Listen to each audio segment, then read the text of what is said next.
이 시간 우리에게 주시는 하나님의 말씀은 구약성경 창세기 3장 9절에서 10절 말씀 보겠습니다. 창세기 3장 9절에서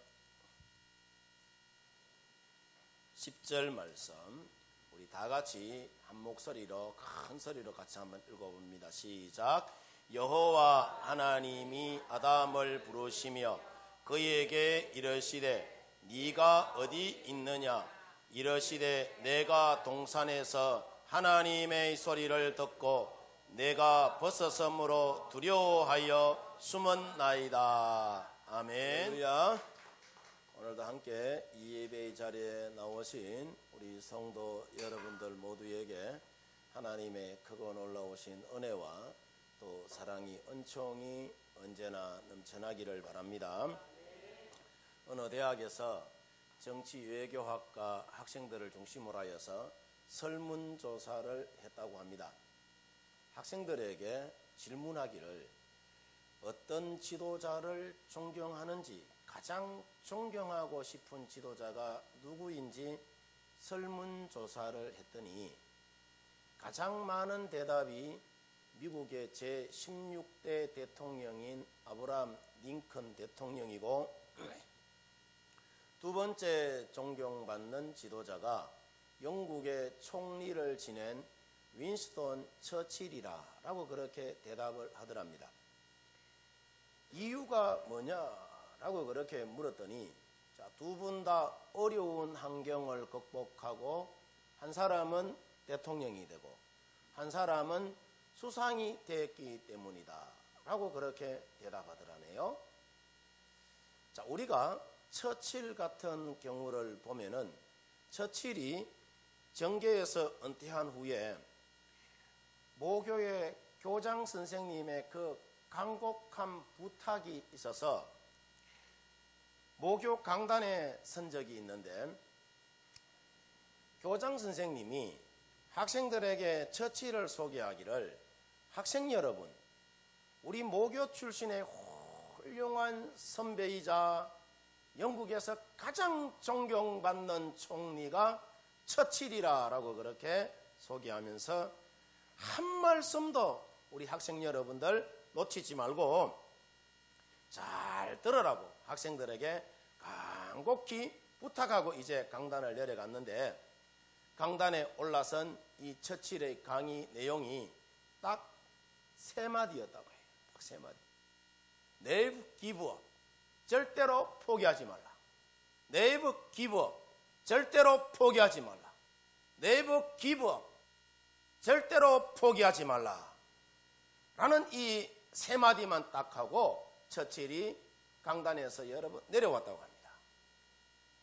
학생들은 처칠이 하는 그 명언을 받아 적으려고 길을 쭉 세우고 필기도구도 딱 준비했는데 처칠의 그 3마디에 학생들이 어리둥절할 수밖에 여러분 없었다고 해요.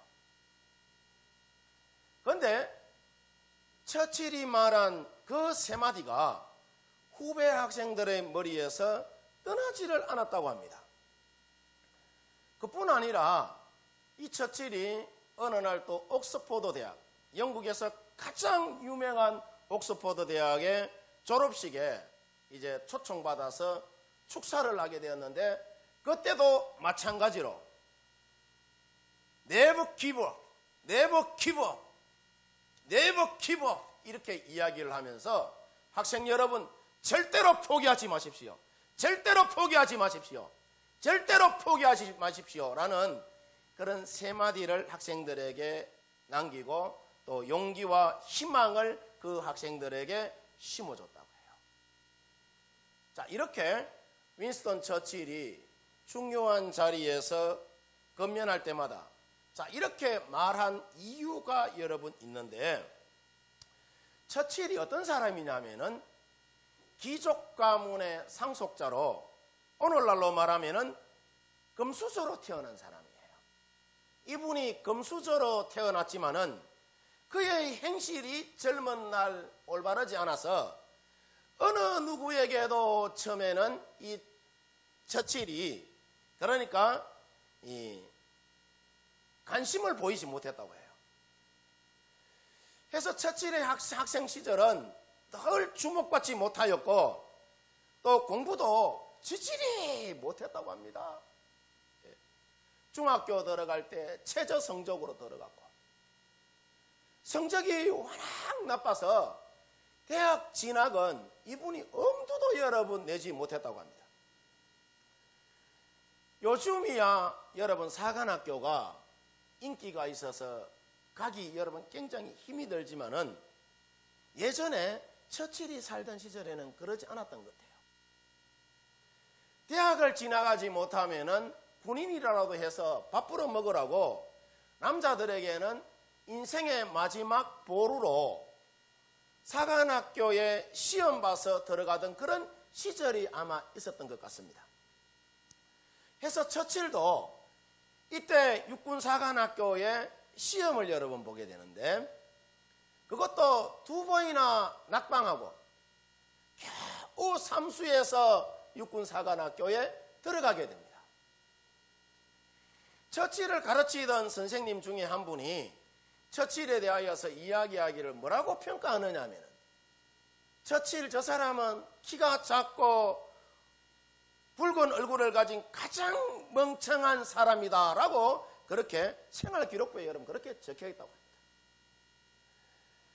그런데 이 처칠이 예수님을 여러 번 만난 이후에 자신의 그 약점과 모자람을 극복하려고 끊임없이 이분이 노력하게 되고 또 나중에는 영국의 총리가 여러 번 됩니다.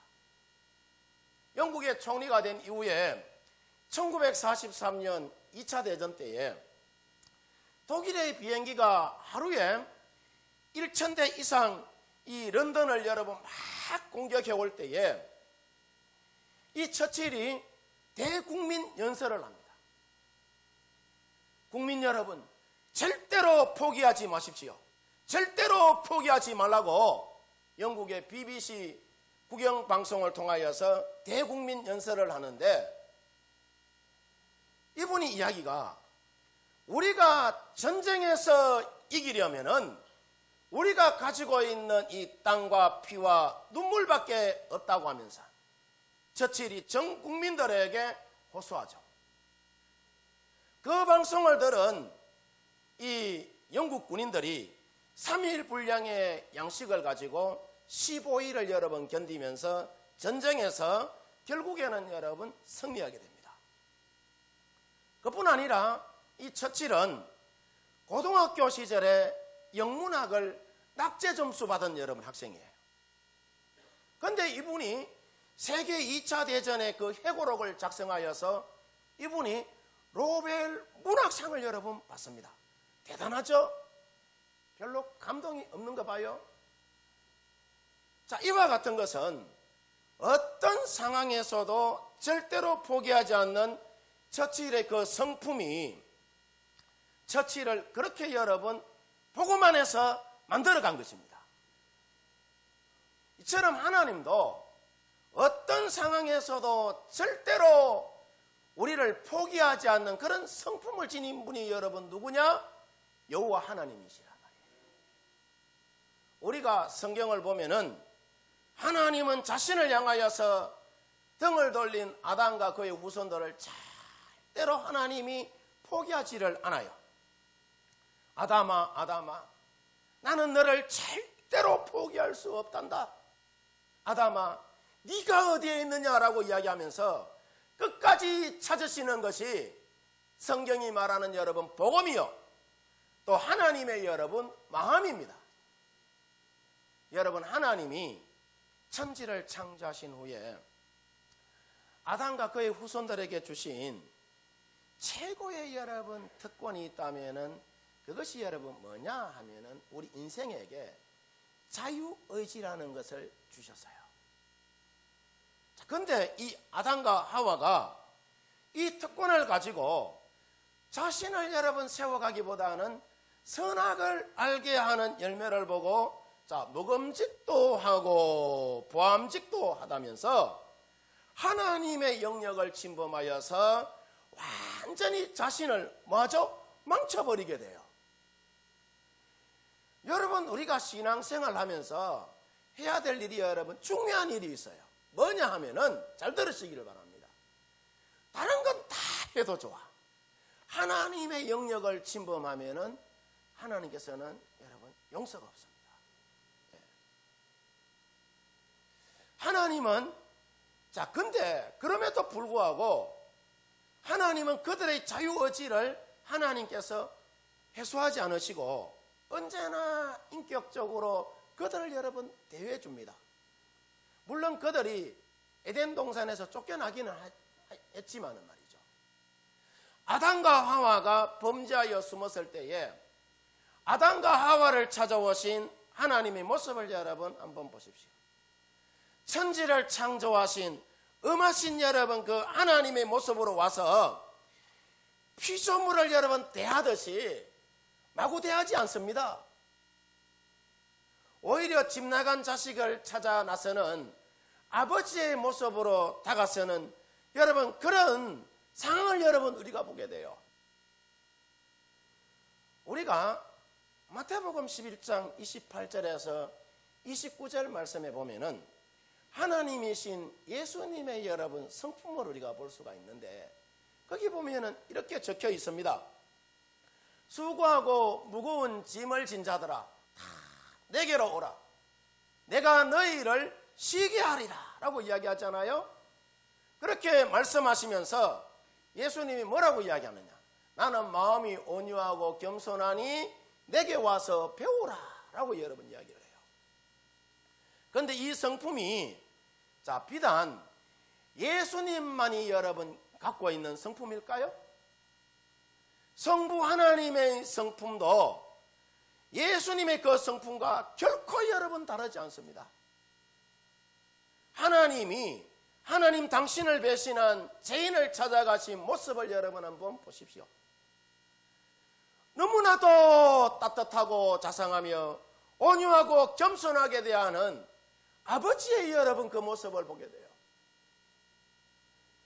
우리가 죄를 지었다고 해서 야, 너 그것밖에 안 되는 인생이야? 라고 여러분 윽박지르지를 않아요. 멸시하지도 여러분 않습니다. 오히려 하나님께서는 안타까워하는 여러분 그런 모습으로 자상하게 여러분 이 아담과 하와를 대화하시고 아담과 하와에게 땀을 흘려야만 살 수 있다고 이야기를 하면서 그 수고에 대한 보람을 허락하시고 땀에 대한 그 대가로 열매를 여러분 누리는 그 희망도 거두어 가지를 않아요. 하와에게는 해산의 수고가 있게 하죠. 해산의 수고가 여러분 있을 것이라 라고 하셨지만은 출산의 희망을 거두어가지 않아요. 하나님은 죄와 저주의 늪 속에 빠진 아담과 하와에게 모든 것을 원점으로 되돌릴 수 있는 뭘 주셨다? 희망이라는 것을 여러분 주셨어요. 이 희망이라는 것은 죄의 자리에서 다시 의의 자리로, 불행의 여러분 그 늪에서 다시 행복한 궁전으로, 마귀의 노예에서 하나님의 아들의 자리로 회복시켜주시는 복된 여러분 은혜인 줄 믿습니다. 그리고 여러분 하나님은 원죄를 이어받지 않는 순수한 속량자를 우리 가운데에 약속해 주셨죠. 그분이 누구죠?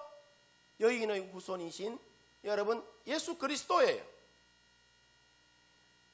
하나님이 우리를 위하여서 하나밖에 없는 외아들을 하나님께서 우리 가운데에 내어주신 것입니다.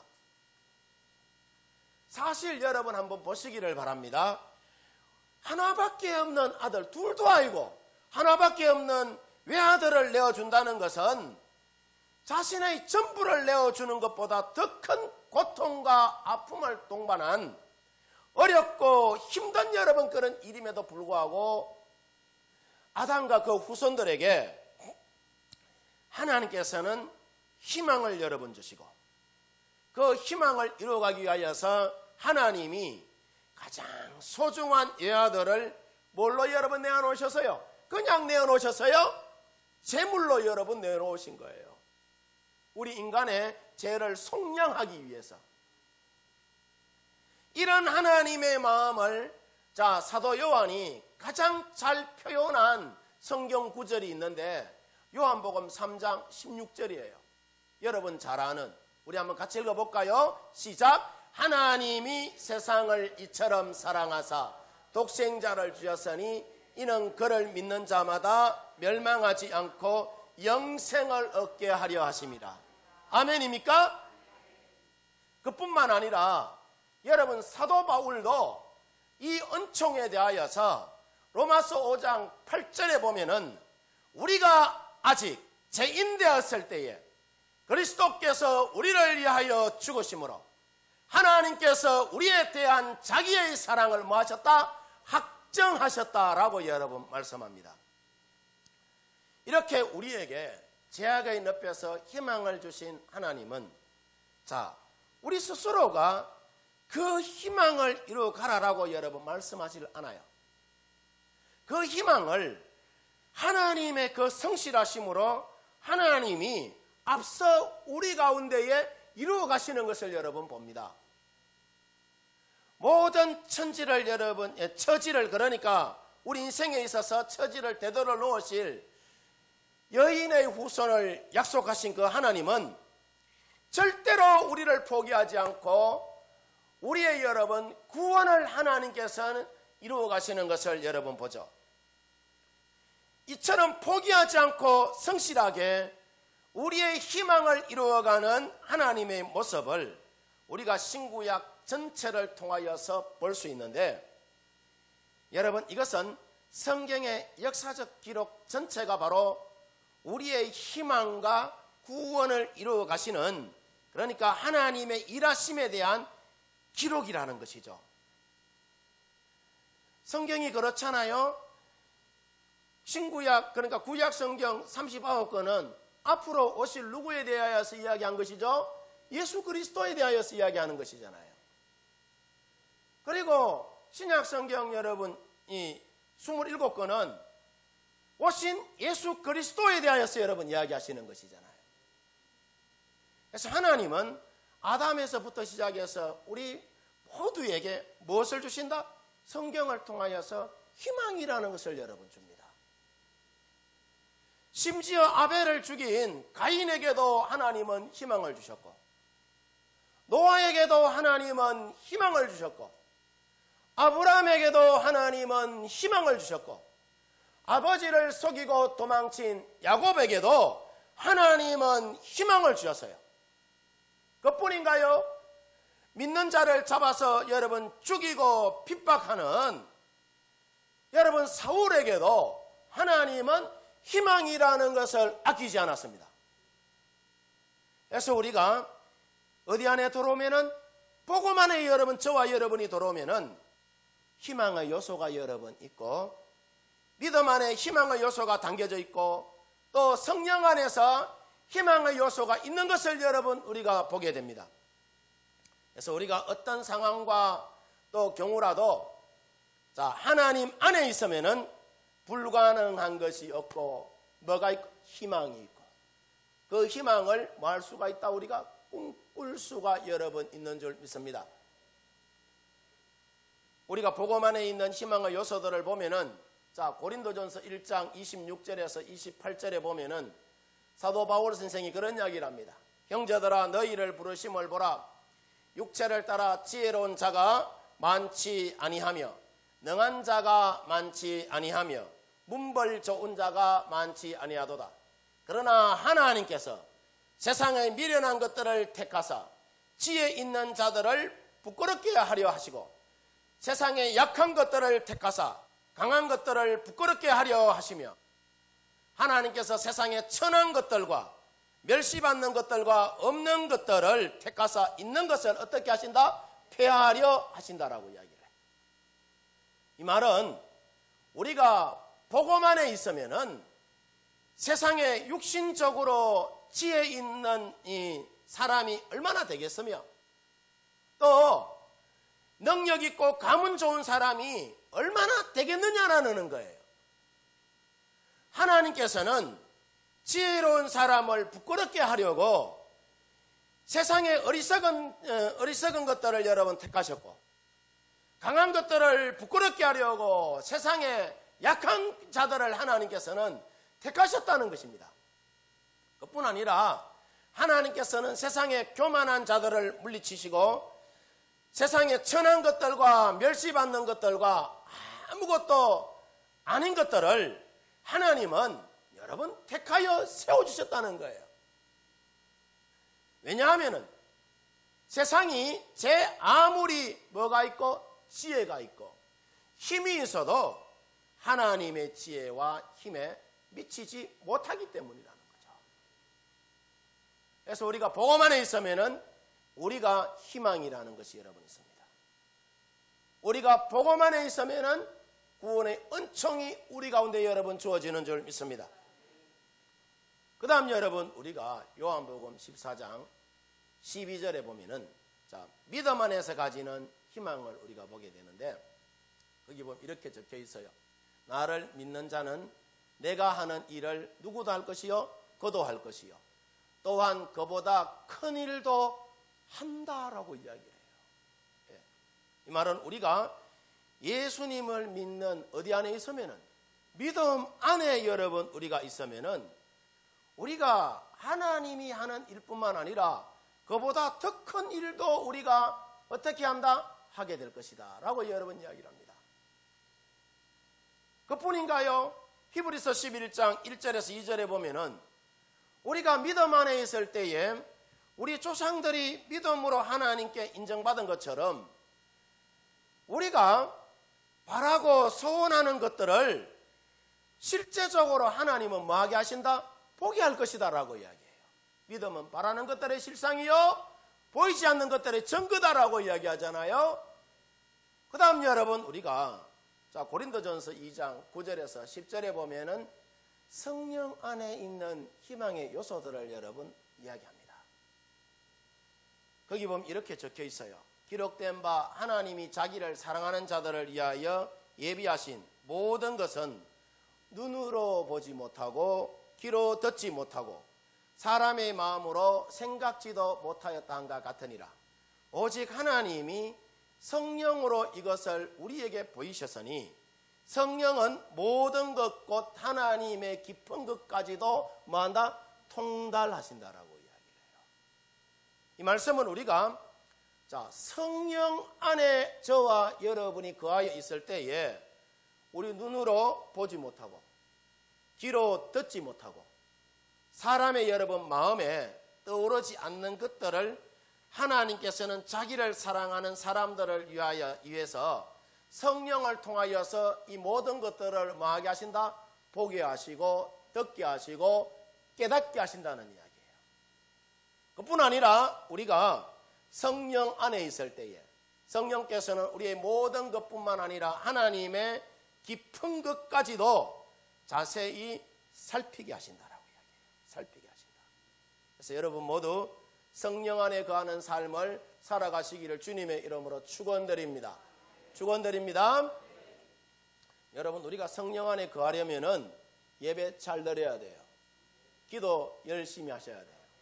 뜨겁게 찬양해야 돼요. 그리고 예수 그리스도의 마음을 품고 세상 가운데 삶을 여러분 예수님의 삶을 실천해야 돼요.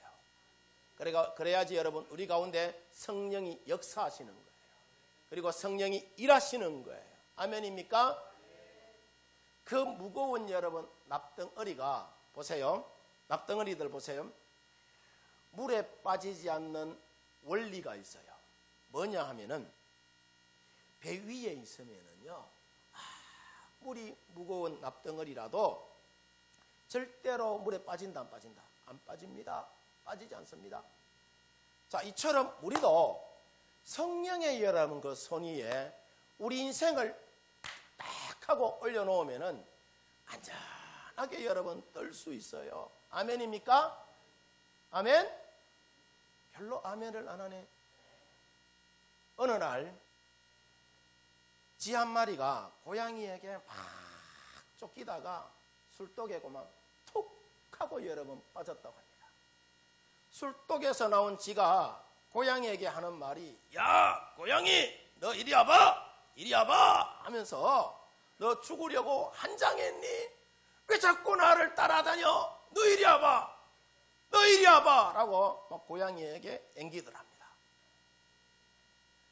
쥐가 그러니까 술떡에 빠져가지고 술이 취하니까 고양이가 하나도 무섭지 않더라는 거죠.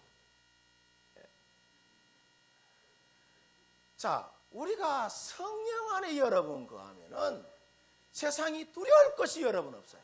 하나님이 함께 하시는 거예요. 사무엘상 17장을 보면은 다윗과 골리앗 이야기가 여러분 나옵니다.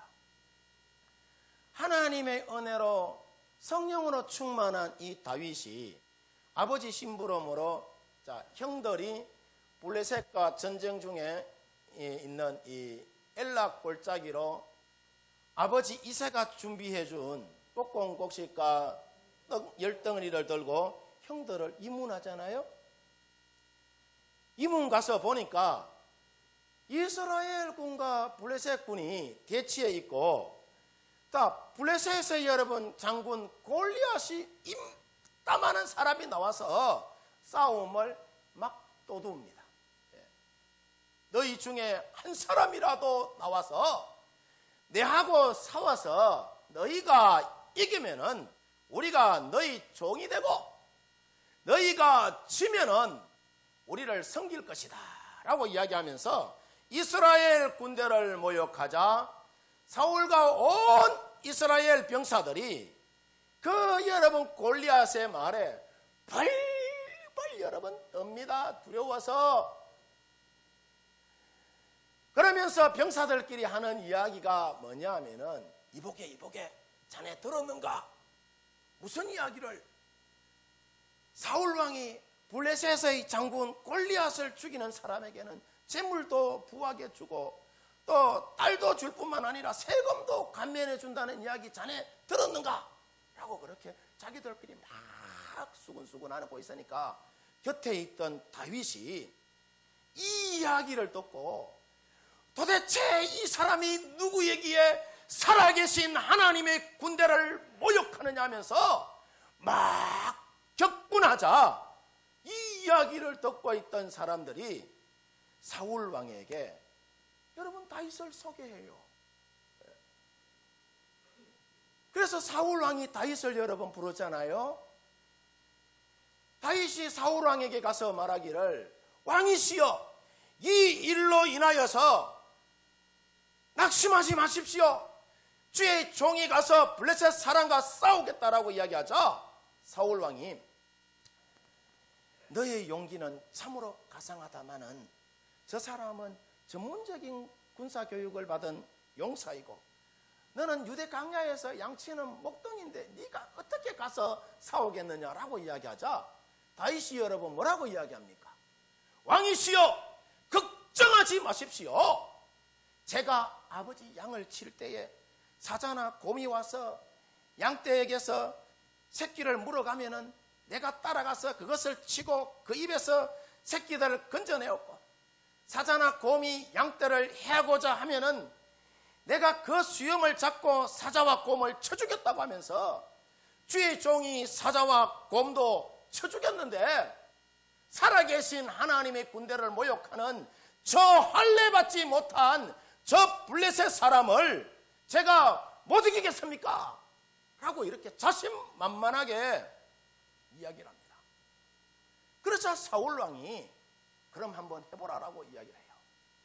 그래서 다윗이 평소에 사자와 곰을 때려잡을 때 이 사용하던 이 물맷돌을 말이죠, 시냇가에 가서 5개 딱 골라가지고 블레셋 사람 앞으로 가서 여러분 선포하죠. 사무엘상 17장 45절에서 47절에 여러분 보면은 이 말씀은 중요한 말씀이기 때문에 우리 같이 한번 읽어봅니다. 다 같이 시작. 너는 칼과 단창으로 내게 오거니와 나는 만군의 여호와의 이름 곧 네가 모욕하는 이스라엘 군대의 하나님의 이름으로 네게 가노라.